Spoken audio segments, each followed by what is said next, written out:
financiarisation du marché de l'immobilier depuis 1994 jusqu'à nos jours.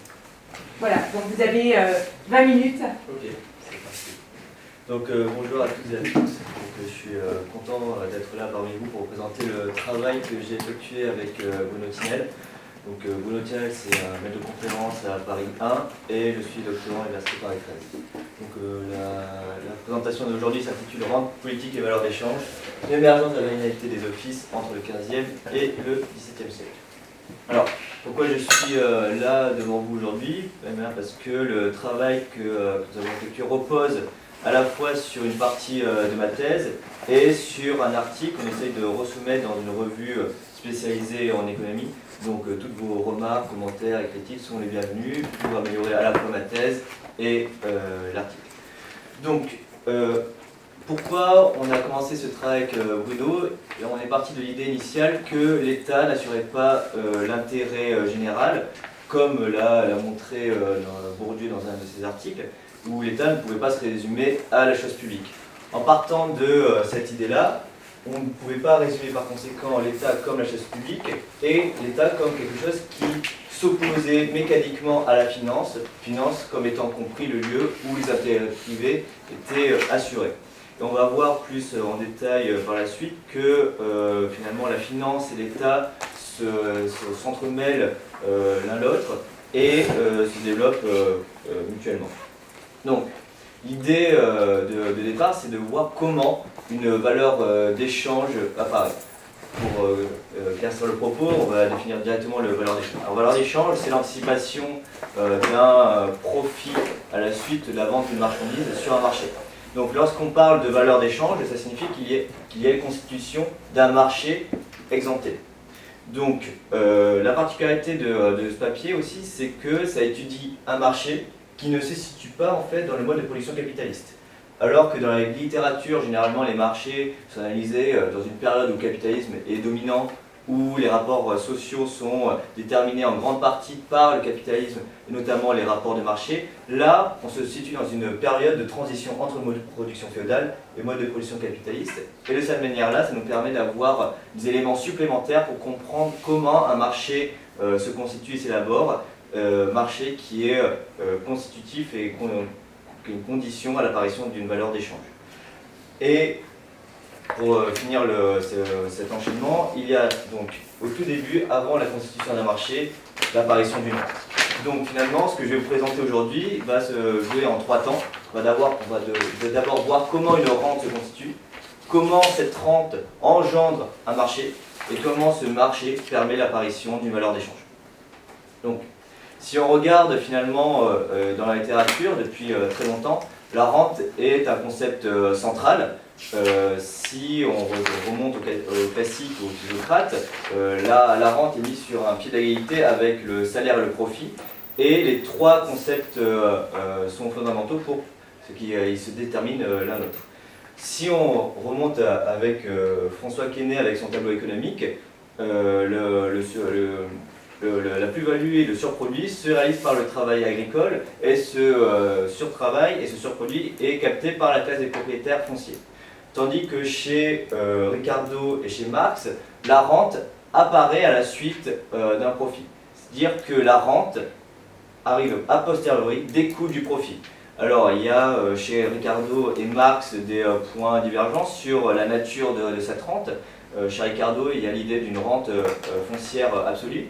C'est-à-dire qu'au fur et à mesure que la population se développe, il y a l'utilisation de plus en plus importante de terres de moins en moins fertiles, et par conséquent les coûts liés à l'exploitation de ces terres augmentent, et les premières terres qui étaient plus fertiles que les dernières ont une rente par rapport à ce phénomène-là.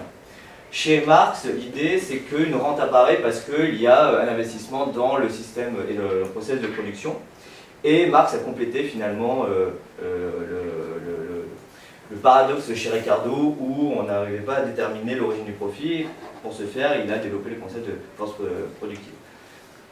Si on regarde la littérature de manière un peu plus récente, on remarque que la rente au sens large est également très présente, notamment depuis l'apparition du régime d'accumulation financiarisée. Et c'est une thématique qui est analysée à la fois par les orthodoxes et les hétérodoxes.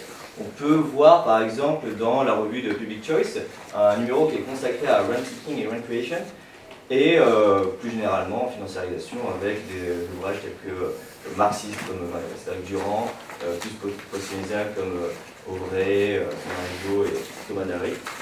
Et donc de manière générale, la rente est beaucoup utilisée. Mais le point commun dans toute cette littérature, c'est qu'il y a un acteur central qui est souvent oublié et pourtant primordial, c'est l'État. Et aujourd'hui, ce papier se concentre en fait sur le rôle de l'État dans la constitution de cette rente. Et comment finalement, grâce à l'État, cette rente est créée, cette rente qui amène un marché, et ce marché amène une valeur d'échange. Et le cas qu'on étudie pour étayer tout ça, ce sont les offices, donc on va définir ce que c'est par la suite, entre le 15e et le 17e siècle. Bon, ce travail s'appuie sur un travail d'archives réalisé via la plateforme Gallica, donc plateforme numérique de la BNF, pour étudier des textes législatifs principaux et primordiaux de cette période, ainsi que l'analyse d'une littérature réalisée par les historiens. Alors, tout d'abord, les offices, on peut les définir de plusieurs manières. Du point de vue de l'officier, donc les officiers, ce sont ceux qui possèdent l'office. Avoir un office, ça permet d'avoir un poste, une fonction au sein de l'État, et ce poste est rémunérateur, c'est-à-dire que les officiers perçoivent des revenus et obtiennent aussi des privilèges. Donc le privilège pouvant aller jusqu'à l'anoblissement, et c'était fiscalement intéressant dans le sens où être noble permet d'être exempté de certains impôts.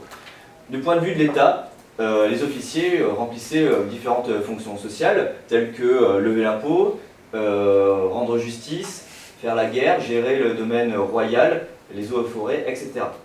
Et pour vous donner une idée de l'importance de ce que représentaient les offices à cette période, là j'ai repris quelques données sur le nombre d'officiers entre 1515 et 1665. On voit en 1515, il y a environ 4000 officiers. En 1610, donc à peu près 100 ans plus tard, il y a environ 25 000 officiers, soit une évolution de 503%. Et en 1665, donc 150 ans après 1515, il y a environ 46 000 officiers. Alors, pour vous donner un ordre de grandeur, 46 000 officiers, c'est l'équivalent à l'époque entre 3 et 3,5 de la population qui est employée en tant qu'officier. En 2015, l'État français emploie relativement 3,57% de la population française en tant que fonctionnaire. Donc il y a une certaine stabilité en termes relatifs de personnes qui travaillent au nom de l'État. Je ne veux pas dire par là que les officiers et les fonctionnaires ce sont la même chose, mais il y a une stabilisation sur le nombre d'employés qui travaillent pour l'État dès le XVIIe siècle. Et donc, comme on peut imaginer qu'une modification du statut du fonctionnaire entraîne une modification de la nature et de la forme de l'État, une modification des offices entraîne de même une modification des formes et de la nature de l'État au sens régulationniste. Donc, la présentation d'aujourd'hui va être structurée en 3 temps. On va voir les offices avant la vénalité, donc où on va voir qu'il y a une certaine tension qui s'exprime sur les formes de délégation à cette période. Par la suite, on va voir les différents arrangements institutionnels et conditions de la rente. Et enfin, rente marché des offices et valeur d'échange. Alors, ce qu'il faut savoir, c'est que les offices apparaissent immédiatement lors de l'apparition et de la constitution de la Maison royale de France avec Hugues Capet en 987, donc au Xe siècle. Par conséquent, les offices sont intimement liés au pouvoir royal dès le départ. Et comme on a pu le deviner tout à l'heure, les offices sont vraiment à la base de la structure de l'État. Ce sont les piliers administratifs de cette période et jouent un rôle central, de manière générale, dans l'ordre monarchique.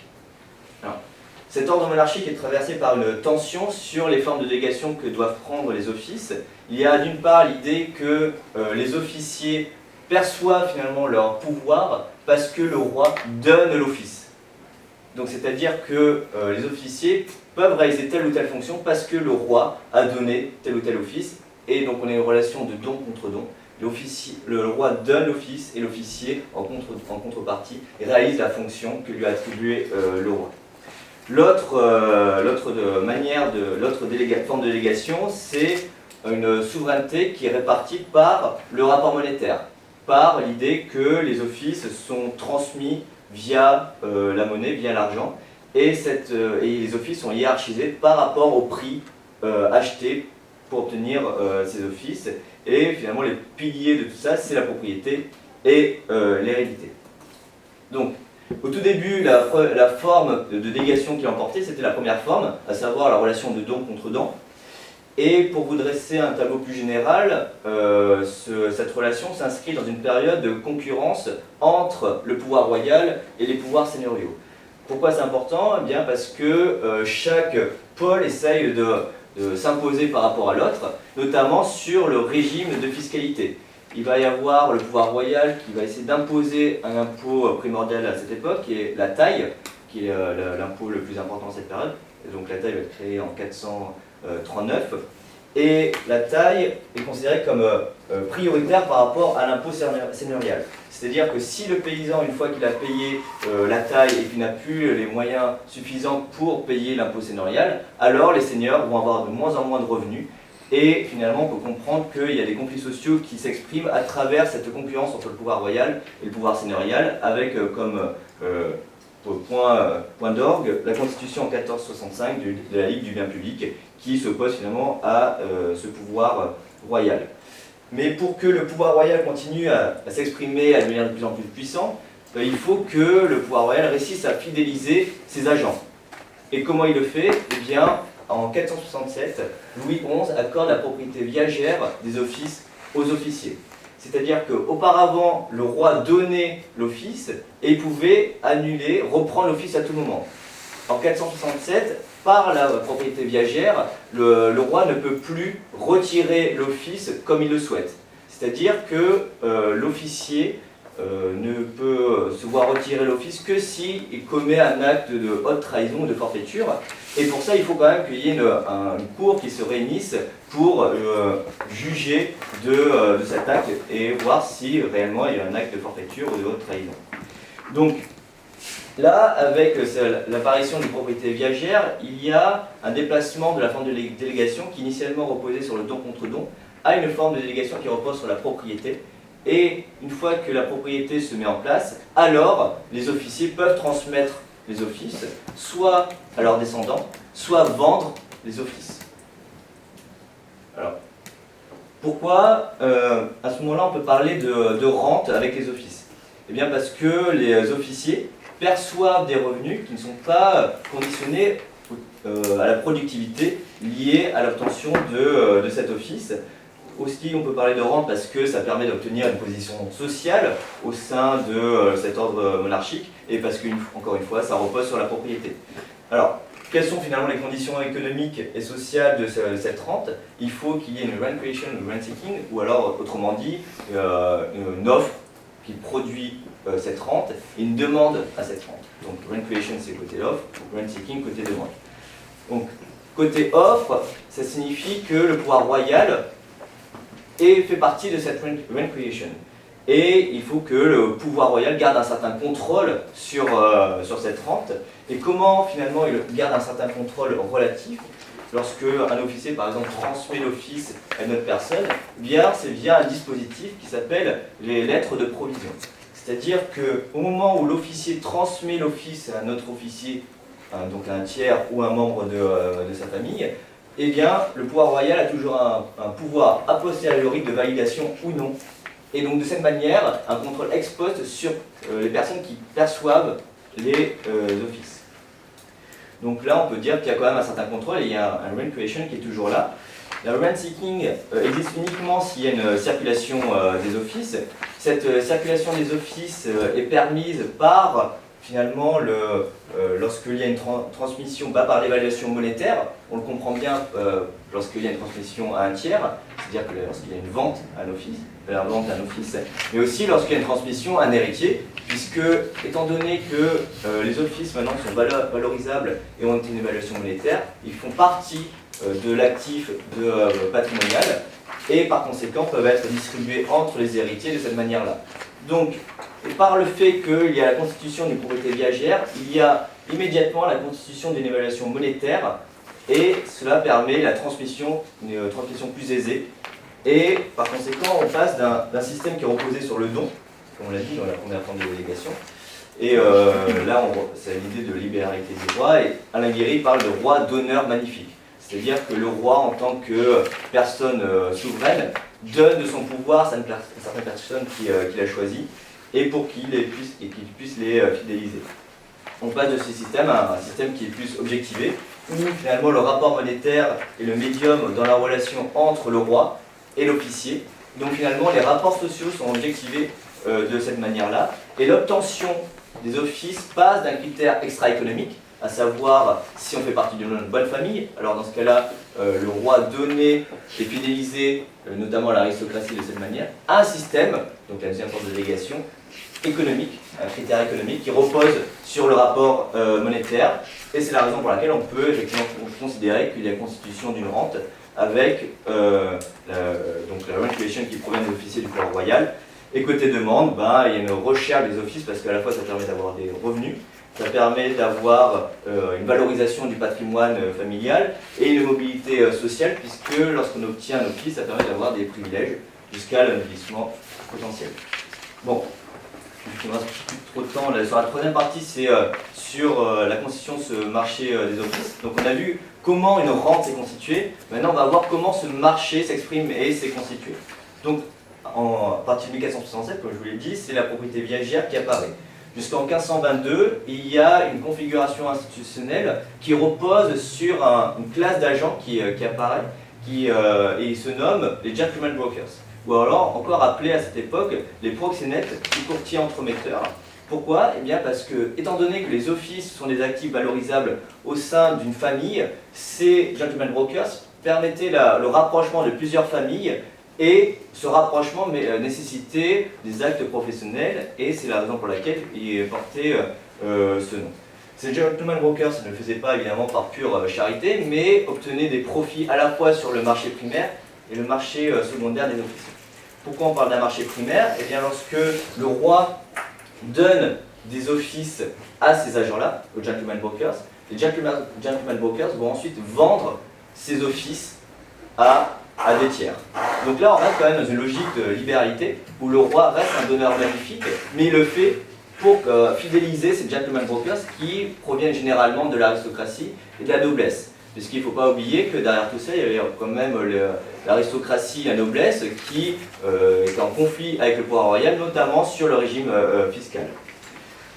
Mais comme on l'a vu tout à l'heure, le pouvoir royal garde un certain contrôle avec les lettres de provision, et ce d'autant plus que les lettres de provision c'est une sorte de taxe payée par le nouvel officier, par la personne qui perçoit l'office. Donc là, ça nous mène au marché secondaire, où ces gentlemen brokers jouent le rôle d'intermédiaire financier entre ceux qui possèdent un office et ceux qui souhaitent en obtenir un. Et ils obtiennent un revenu en jouant ce rôle d'intermédiaire financier, en percevant des frais de transaction.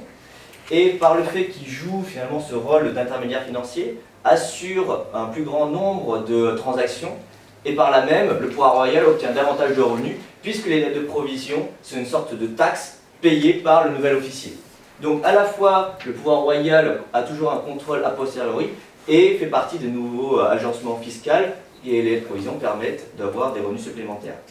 Alors, là, on est dans ce qu'appelle Simon la vénalité coutumière, où cette vénalité produit des rentes de statut, c'est-à-dire que les gentlemen brokers ont une rente parce qu'ils perçoivent gratuitement, ils perçoivent gratuitement les offices et ensuite les vendent. Donc là, on voit qu'il y a une rente de statut associée à leurs conditions, et cette rente permet la liquidité et l'affirmation d'un marché des offices. Donc là, on voit à quel point les rentes facilitent et permettent la création d'un marché.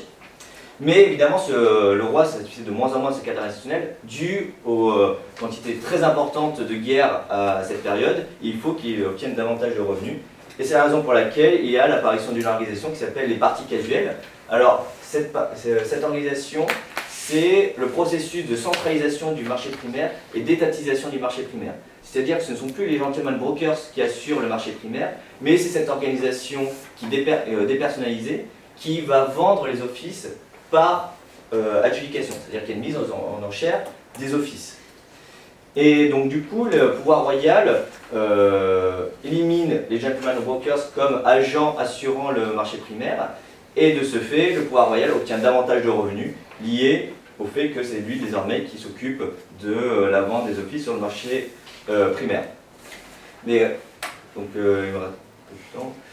Et mais malgré cette nouvelle organisation, le prix des offices et la quantité des offices en circulation sont relativement réduites. Et il faudra attendre l'arrivée de 1604 pour que ça change. Qu'est-ce qui s'est passé en 1604 ? C'est l'apparition d'une loi appelée Édit du droit annuel ou Édit de la Paulette. Pourquoi Édit de la Paulette ? Parce que c'est Charles Paulet, la personne qui devait s'occuper de la récupération de cette taxe.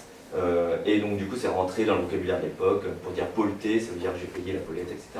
Donc la Paulette, c'est un impôt annuel qui est payé par les officiers, s'ils le souhaitent, d'une valeur égale à 1/60 de la valeur fiscale de l'office, la valeur fiscale étant le prix de l'adjudication. Et si les officiers payent cette taxe, alors les conséquences, c'est qu'il y a une réelle patrimonialisation des offices, une réelle valeur d'échange des offices, et ce qui entraîne une hausse des prix et de la quantité des offices en circulation. On pourra revenir par la suite dans la discussion si vous voulez. Donc finalement, cet article, pour le résumer, ça décompose tout le processus historique qui a permis l'émergence du valeur d'échange, qui était conditionné à l'apparition d'un marché et d'une rente.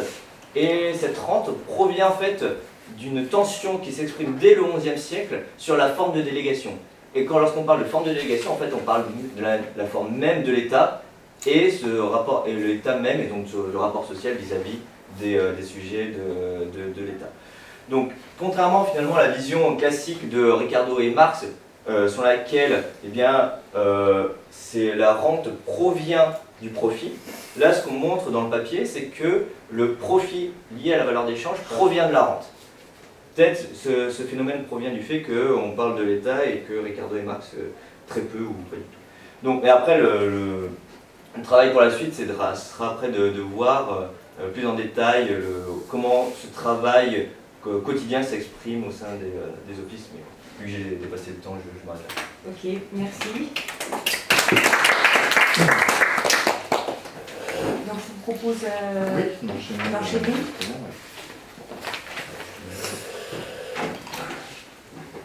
Donc sur les normes comptables.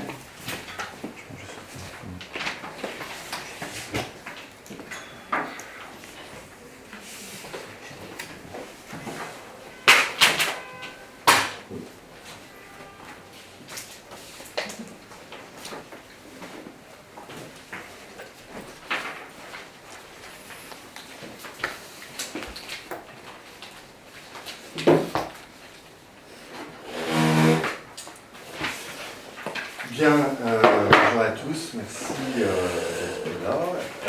Alors, je vais faire un petit topo sur les normes comptables. Alors, il se trouve que j'ai écrit, j'ai publié il y a quelques mois un petit ouvrage qui s'appelle « Penser les normes comptables pour une société du commun ». Alors, juste tout de suite, personnellement, je ne suis pas économiste. Hein, je suis docteur en philosophie et en sciences politiques.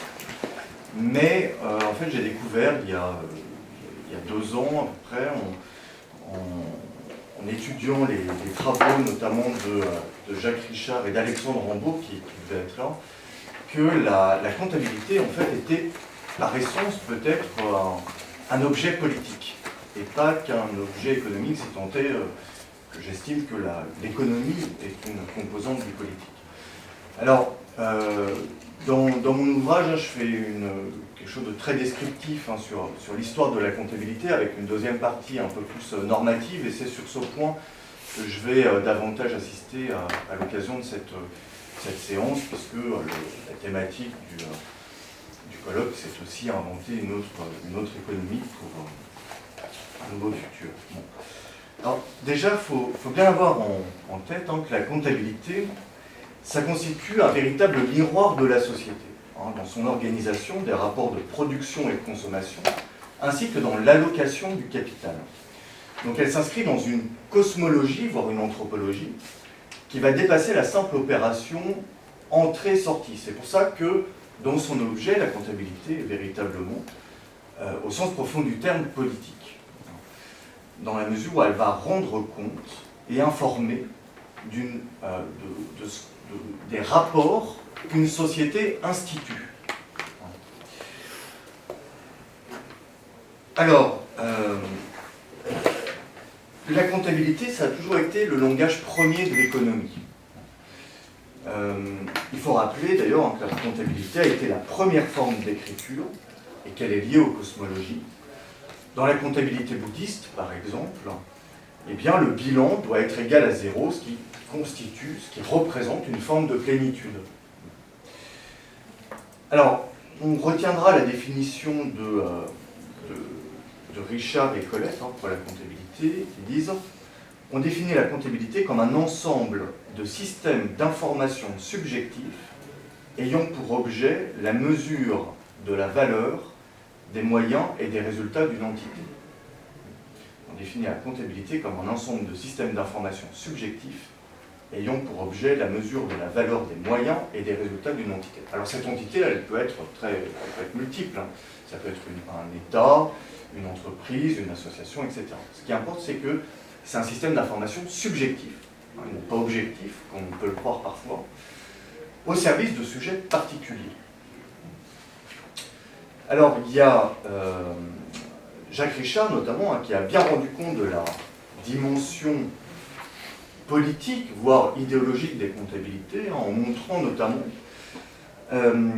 la différence qu'on pouvait voir entre une comptabilité capitaliste, une comptabilité soviétique, notamment à l'ère de l'URSS, et une comptabilité autogestionnaire qu'on va retrouver particulièrement dans le régime de la Yougoslavie.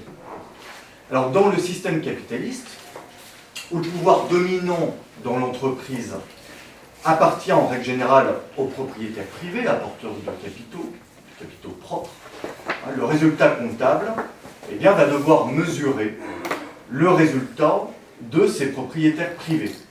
Donc vont être inclus dans les charges les rémunérations du personnel, c'est-à-dire les salaires, mais aussi les intérêts versés aux banques et les impôts payés à l'État. Dans le système de type soviétique, où le pouvoir appartient en général à une bureaucratie d'État, le résultat comptable va devoir représenter la ponction de valeur que cette bureaucratie prélève sur les entreprises. Donc vont être exclus des charges les intérêts des banques, tout est taxé, et les impôts.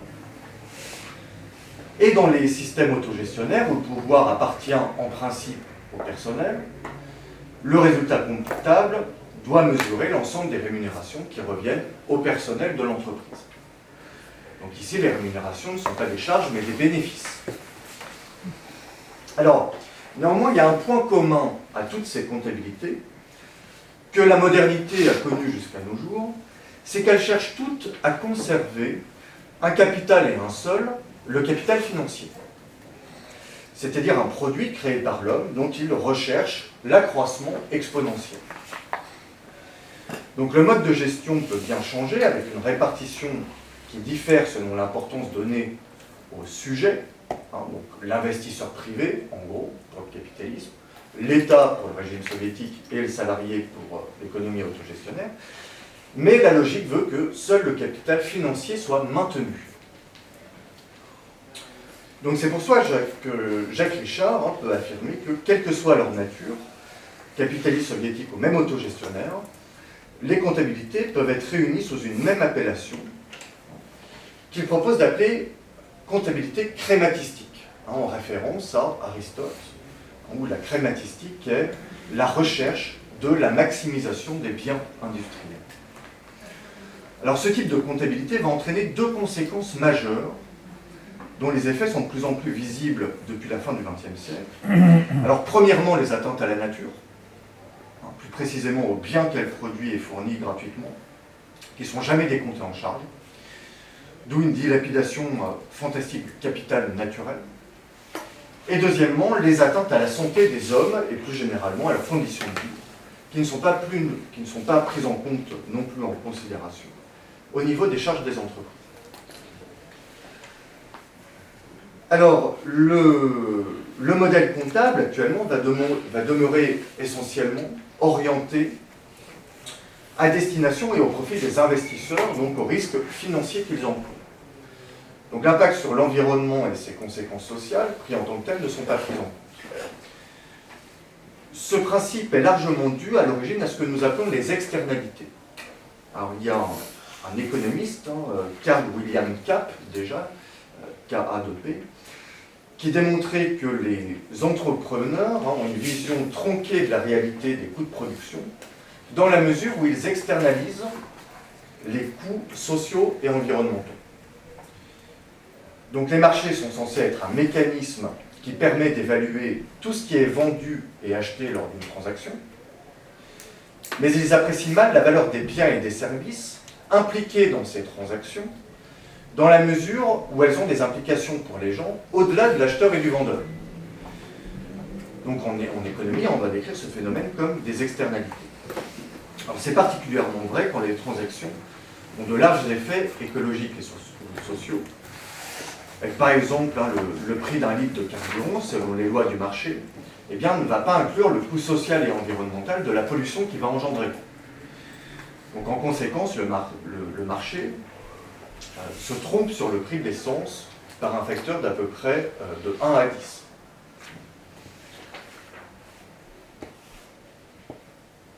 Alors, il y a plusieurs solutions qui ont été proposées pour pallier à ces déficiences. Il y en a un qui est très intéressant, qui est le modèle comptable intégratif, notamment que proposent Jacques Richard et Alexandre Rambaud, avec l'idée de renverser la logique actuelle qui s'intéresse davantage au terme de capital qu'à son qualificatif. Autrement dit, il s'agit de prendre en compte pour elles-mêmes les entités humaines et naturelles. Et c'est à partir de là qu'il devient possible de concevoir ce qu'ils appellent une ontologie politique, c'est l'être en tant qu'être, donc la nature comme nature et l'humain comme humain, et non pas comme moyen, en termes de capital. Et c'est à partir de là donc qu'il va être possible de concevoir une ontologie relationnelle qui va remettre en cause la modernité orthodoxe qu'on va retrouver dans le capitalisme, avec la séparation du sujet et de l'objet, du sujet et de la nature, etc.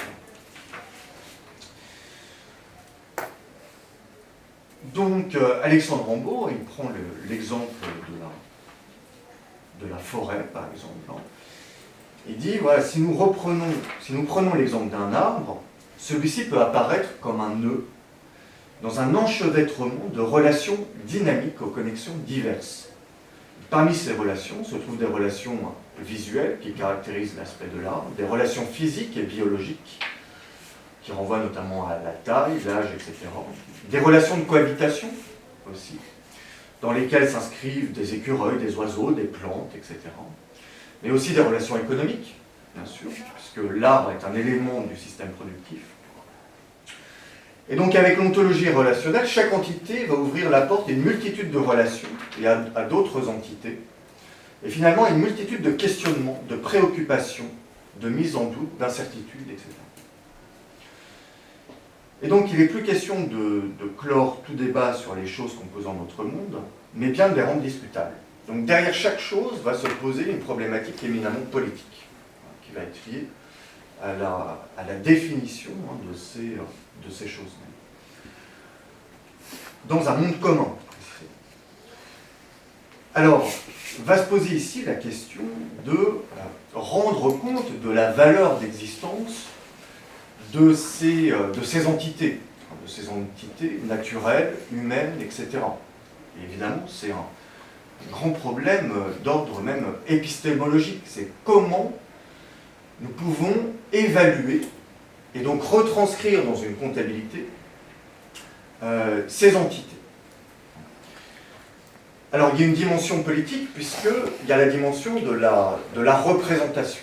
Alors dans le sillage de Stengers et Latour, Rambaud plaide notamment pour un parlement des choses, mais qui pose plein de problèmes d'épistémologie politique dans la mesure où se pose la question de dans quelle mesure est-on capable, nous humains, de représenter des entités, j'allais dire, qui n'ont pas voix au chapitre, puisque ce ne sont pas des entités douées de logos.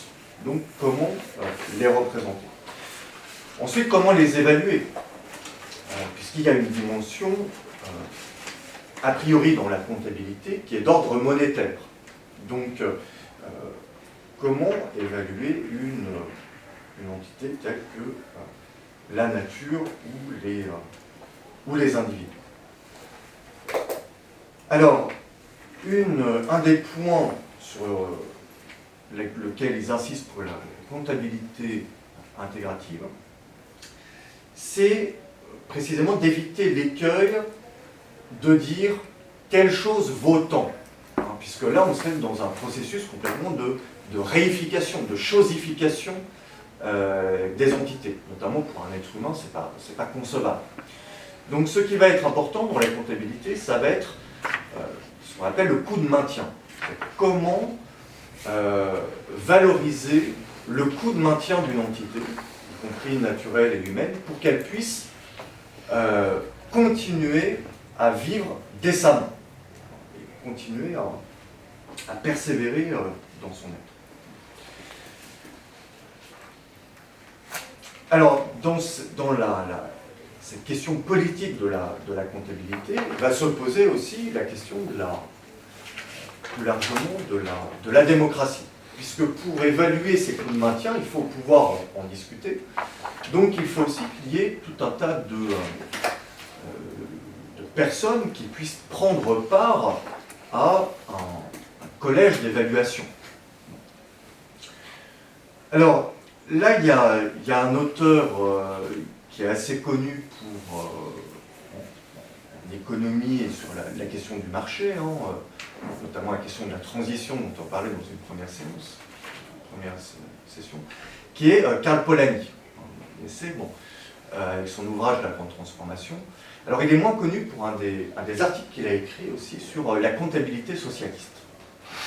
Et alors là, il a des réflexions très intéressantes aussi sur comment concevoir la comptabilité de manière démocratique, qui inclut à la fois une dimension politique avec des entités territoriales comme la commune et